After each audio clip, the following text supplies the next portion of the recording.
Well, you specialize in the field of RPA, which is robotic process automation. So just tell us a bit about how intelligent automation has come into this industry and what you do within your within RPA, the robotic process automation. Sure. First, thanks for having me. So obviously, as you said, intelligent automation is really taking over the landscape of financial services, industries, manufacturing, you name it. And it's probably important to understand that it has its different phases. So kind of at the bottom end of the spectrum, you have robotics. And all that robotics is it's meant to copy or mimic human behavior. So it's the same way that a human would open up an Excel spreadsheet, run a whole bunch of analysis, and then send an email out. You'll just program or configure the robot to do the exact same thing. And the reason is it's used to speed up your time, so reduce the cost for data, get better efficiencies, and then also reduces errors because humans are prone to error. But can't you have robots that make errors? Yeah, of course, but you have to see it this way. The robot is only going to be as intelligent or as smart as the human that's configured it. Okay. So if a human has configured the robot incorrectly, it's not actually the robot that's making the bad judgment or decisions. It's the human that's programmed it incorrectly. Okay. So then at the top end of the spectrum, you have what we call AI or machine learning. And AI stands for, obviously, artificial intelligence. And all that really is, again, is it's designed to make the robot or the software seem like it has intelligence or it seems like it's sophisticated. But all it actually does is it mimics behavioral patterns. So it's the same way you decided today to wear this jacket. Obviously, it's cold. It looks like it might rain. There was a decision process that took place. You woke up in the morning, you saw the clouds, and you decided, I need to wear something that's warm. Okay. And we've seen this really affect the business industry from the beginning of the last decade, where it came onto the scene, and many people did lose their jobs. We saw a different way of working where, just like you said, robots have now taken over what humans could do. So time has been saved, money has been saved also. So just, you work within the financial industry. How has RPA affected the financial industry?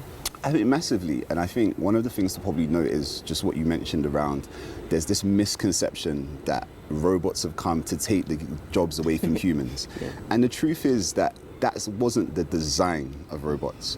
The word robotics in itself, it was coined by this software CEO, and he used it to be emotive language so that you see the robot as part of your organization. So in the same way as that you wouldn't hire an employee into your workplace and then leave them in the corner for 6 months without giving them any training, is the same way that once you've configured your robot, you're constantly adding things and updating its software so it stays in part of the current trend. The second thing to note is that first stage robotics, or RPA, has really been brought in to take away minimal tasks from people. So instead of having a human that is sitting down doing mundane tasks for 7 hours a day, which times people do complain, a lot of the times people do complain about that. 100%. And if you see it in its practical sense, like at the checkout, you have faster processing because you have a machine that can scan. Traditionally, that was done by humans. So it's really high volume tasks, so tasks that are done in mass, but they're low skills or low value add. So if you think about a bank or a call center, the majority of their call centers are abroad, simply because one, it's cheaper labor, and two, it deals with different time zones. Now, with the introduction of AI or chatbots, you have a robot that is able to deal with a customer's queries in real time without having to wait for them to check something or putting them on hold. So in that instance, you're seeing that the robot's actually helping the industry.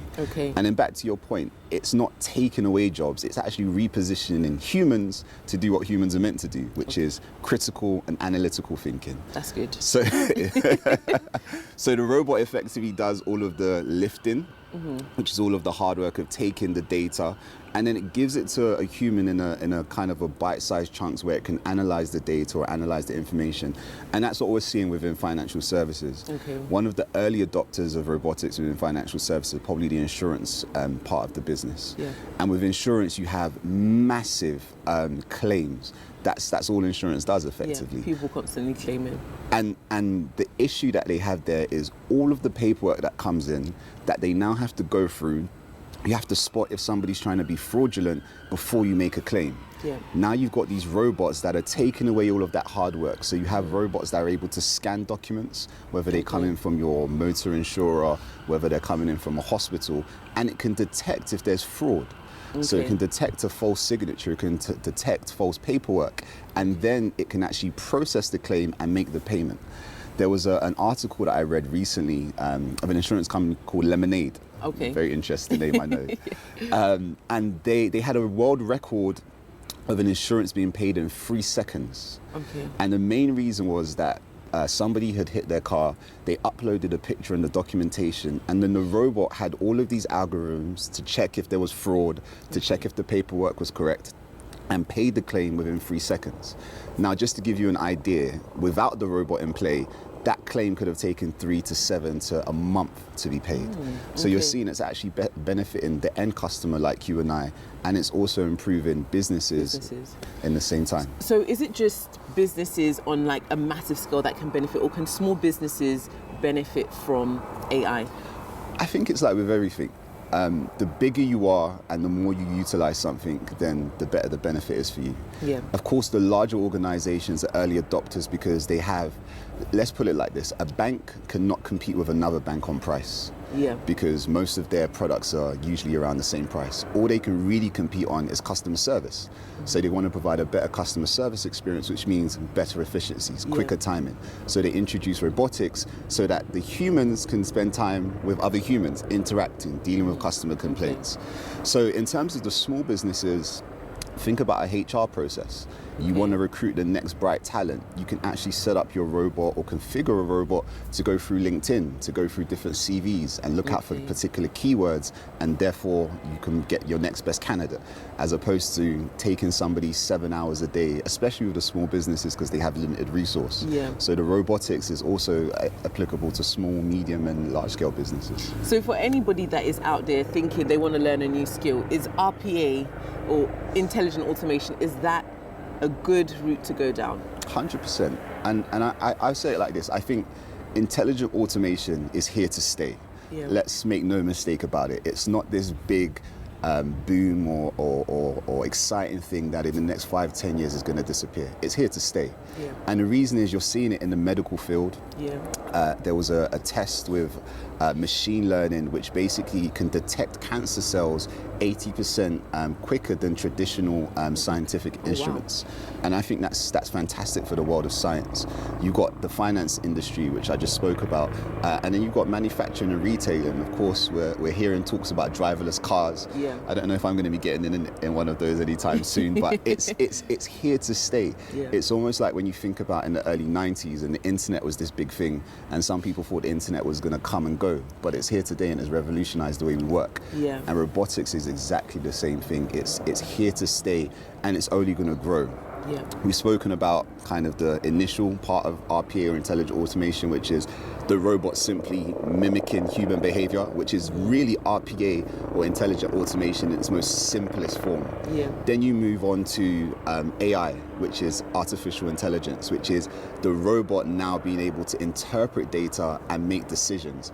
And then right at the top or the pinnacle is machine learning, whereby the robot or the algorithm is learning as decisions are being made. So it's actually getting smarter each time it's being used. And yeah, it's here to stay. So for anyone that wants to get involved within the RPA field, learning machine learning and robotics, what can they do? So thanks for asking. We've actually got a course. So there's several different courses that you can do. But if you want to come in kind of at intermediary level, maybe you've done business analysis, maybe you've done agile, or any kind of business kind of skills, there are simple softwares that you can learn. And you don't have to be IT proficient. You can really just have the basic understanding of business. There's a website that should be coming up on the screen, hopefully.